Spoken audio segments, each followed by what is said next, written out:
Tekkilinci ete ayı görüp de ayet etmeklik ya kurban ayet etmeklik hakkında. Nahmedu ve nusalli ala rasulihil kerim. Bu cihete tekkilinci ete, yedilinci ete min iki tane soru metrih ettim. Ki cevap verecek kollum imam mevzu mühimde çıkıp gitti. Bir soru şunutuna oldu ki ayın hakkında, ayet etmeklik hakkında camada bir sırrı karet fikirleri var. Bir mevzu ayın ulu kolluğunun yegişikliğinden delil tutun yerler ki şunun avval kum olmalı, ikilencum olmalı, üçlencum olmalı birelle var. Ayaşı delil olup basarıyami şeriat taydan. Ve ikilenciden sonra olsa ki aya bolup durmuş şeyde burada arkadaşlar şu Mekke'de uğrunda deyip Türk mesela ayet yerler. Şeyde burada bolup durmuş sahabenin vaatındaki başka yurtta bir ayet görülenmedin. O şu haber var ayın sonrazını başka yurda baranmadın. O yaşın kabul edip tırlamaya etmediğinin hakkında. Avval kumortta Müslüman doğun. Seyyid Müslim'de hadis diye. Bu bir fıkhi meselede bu bir yani bir kullun ummatın hakkında, kullu ummat şun hakkında bir teyit ettiği meseleleri var. O hakkında mezhep gözlenmeye doğrusu. Şu meselenin hakkındaki ayın ulu kolluğu yakışıklığının hakkında. Seyyid Müslim'de hadis diye Abul Bahteri rahmetullahi aleyh o rivayet ettiği ki biz diye Mekke'ye karşı varyadık diye. Hac etmeyene. Haccı umretmeyene, batını nakla vardık diye. Şunu diye ay görünü diye. Bazen dedi ikilenciyum olmalı, ola kalmıştık da. Bazen dedi üçlenciyum olmalı diye. Şunun hiçbir gayeti şunun avval kuğun değil mi dedi. Şunun ay ola kalmıştık diye şunun. Şu gece görürlerine, onunla geliyorlar, şunun Medine'ye geliyorlar, o Mekke'ye geliyorlar. O zaten Hazreti İbn Abbas radıyallahu anh'a şu zamanın muftiyetine ola kan sahabata da şeylerle, şeyle aydın kurun diyorlar. Onu hayatı bir gece gördüğünü diye. Onu falan gece.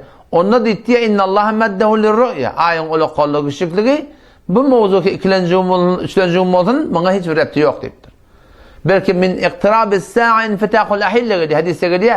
Kıyametin alamatlarının biri ne demek? Ayın diye doğulu görünmektedir. İkilenciyum olup görünmektedir. Üçlenciyum görünmektedir. Bir halin kaçolluya hiçbir ayın maran falançı olduğuna delille diye avval baştaki hitap etmeli vata. İbn Abbas radıyallahu anh sana deyiptir ki siz falan gece göremediniz. İnnallaha meddehu lirru'ya. Bu Allah Teala'nın edeni işi. Allah Teala şunu görmeden için olduktur. Fehiye li leyletin ra'aytumuhu. Haytı gece gördüm falan gece. Ondan sonra şu gece şu deyip diye. Şu gece de var ahim görülen ay. Tutmunu ola kolluğuna kışıklığına mın hakkında siz var ahim delil tutunmağın deyip de ahim şu görünü şu tuğrutunu aydıptır Müslüman doğun. Ve ikinci murat ki bir muhim mesele niye çok önemli yankım oradın hakkında bir aklımı yürütmeler. O peygamber şey deyiptir. Zaten gıptada ola kan bir ikilenciyum olmalı, üçlenciyum olmalı. Bunun hakkında aklı yürütmeklik Müslüman doğun. Ve bizim imanımıza bir terk ediyen zat. Peygamberimizin mübarek sözüne terk ediyen zat. İkinci murat ne oldu ki? Ayaşı bolup durma ki Peygamber sen vaatında, sahabelan vaatında ki falan yerde ay vurunsun, başka bir yurtta ay vurunsun, başka bir yurtta kabul etmedin. Hava sahabelan vaatında şu bolan da Müslüman doğun. Peygamber vaatındaki o zor kalıbı İslami giyin de demiştik. O falan yere haber vermeli, falan yere haber vermeli diyen biz de göründe var. Biz şu açın gören de adımı da doğru Müslümanlar. Hadislerde de atlardı. Sahabenin vatandaşı bolan da. Ummul Fadl bin Harith diyen bir denana. Hadis Seyyid Müslim'in hadisi. Seyyid hadisi öldü. O hem şundan yankılı denana diye bir işi düşüp Koreyb diyen bir adama işini tavsiyip bunu Şam'ı veriptir. Şu zamanın Suriye'sine. Koreyb rahmetullahi diye ben bardım diye, içtim diye, bitirdim diye bir akşam ara kıyık oldu. Ortam diye ay görüptürler. Ben ne gördüm? Emir Mavi radıyallahu anh'ı gördü. Tamam ehli Şam'da gördü diye. O şatoratında diye bir şatada diye penşembe olmuştuk. Zımma geceti eti zımmanı bir de arada tuttuk diye. İşin adım bitirip diye ahire Ramazan'ın ayette ne önce Ramazan'ın ahirağını bir getir Mekke Medine. Hazreti Abbas radıyallahu anh yan kulağımı azat kerdi şu. İbn Abbas radıyallahu anh hanım adamından niye niyalak? Şunun öyle girip çıkyamış ki hulata sonra o diye beylen şeyler ne mi gördün? Aydan ne mi haber? Onu şeyle bir diye zımma gece gördük diye. O yüzden zımma onu arada tuttuk diye. İbn Abbas radıyallahu anh diye diye zımma gördük diye. Şemme onu arada tuttuk diye kurun ayette diye. Ondan sonra Hazreti Koreyb rahmetullah ala nektefi bir ru'yeti Muaviye. Hazreti Emir Muaviye gördü. Bir ummet-i İslam'ın emiri gördü. Bir yurdun adamı gördüm. Ben ne ödüm gördüm. Sen ne gördün? Ben ne gördüm? Emir Muaviye de gördü deyipti. Adamı da gördü deyipti. Ondan kabul edecek mi diyen aydanla onu yok deyipti. Hakada emrena Resulullah sallallahu aleyhi ve sellem. Bir de Peygamberimiz şefarim diye sur verdi diye. Ketir deyip sumu rüyeti gör tutun. Görüp açın deyip Peygamberimiz aydan kevci deyip diye. Ondan müsaade Müslüman da onun sahabelerin adına vaktinde bolondat.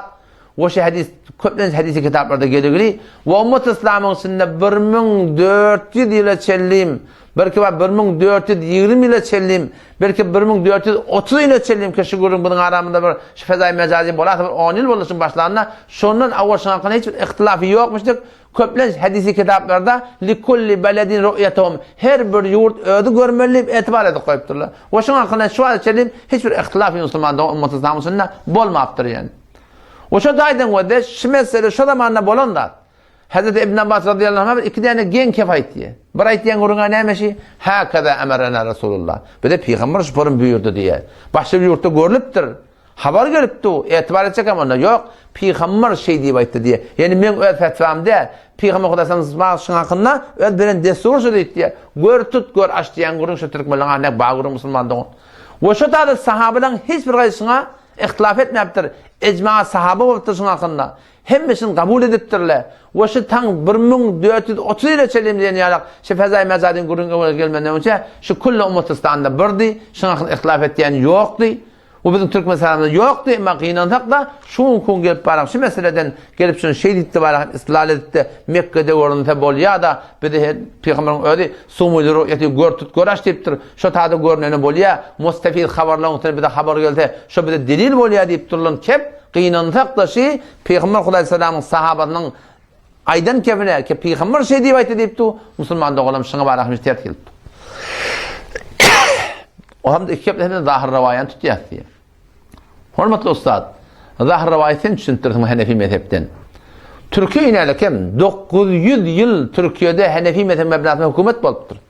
İmam-ül Müslümin'in hükümeti boluptur. Şurada ehli Mekke öyle bolmaptırlar şu meselede. O vaktasına haber vermek yokmuştuk. Şu zamanında da ehli Türkiye var ahim Mekke böyle işi yok. Öz var ahim etibarlarını biliyorlar. Öz etibarlı hesaplar bilen malan felakiyatını tutuyorlar ve açıyorlar. Aya şolar Hanefi mezhepte zahir rivayet düşünmeptir. Ten ustadı muhterem şunu düşüntürdüm. Ya inerlekem Ulubitin, Beluchistan, Pakistan, Hindistan ki bizim kitaplarımız hücrelerde şolondan çapırıp geliyor. Şöyle şerh veriyorlar. Şöyle fetva kitap yazıtırlar. Şöyle şuruhat yazıtırlar. Şundan hemen şöyle ulamalarından şöyle şugurun düşünmeptirler. Ve seni muhterem ustadı ki henüz sahasetlerini okuyorsun. Ne tenha ödün okuyorsun. Belki de hücrende çırakta sen dert verilen mesela haberimiz var da. Siz gelip şuna hakkında zahir rivayetini düşüntürsünüz yani. Zahir rivayetini eğer tutacağım olsan, maşıktan orana, mağraba orana bolyan olsa, zahir rivayetin bir şerti de şey, cemi gafir olmalı. Kendi adam görmelidir. Zahir rivayetin bir kaptan tutacağırdınız, ama şerti ne hemen? Şerti şu ki kendi adam görmeli. Şu an Mekke'nin ödünne, Cedde'de 1433 yılda, 7 yılda mınna ol, oturuşullu, Hanefi mezhebin ulamalarından ben ustadlarından sonra adam mı? Şolu da şu taada ay başlama olanına, başla, aradan başlama olanına, bir adam ortaya etibar ettiyerler. Ayette de 2 adam ortaya etibar ettiyerler. Hani cemi gafir, zahir rivayede, mağribde uğruna, maşrıkta uğruna tutuyan olsanız, o şun şerti de var, köp adam olmalı. Aya şu ehli Mekke, şu köp adam olmalının etibar ettiğimi, kesin şuna etibar etip yertiniz şunu kun. Ve aya ehli Mekke'de şu ayettiğin fetvan kabul ettiğimi, ehli Mekke'den ayettiğin fetvan kabul edin.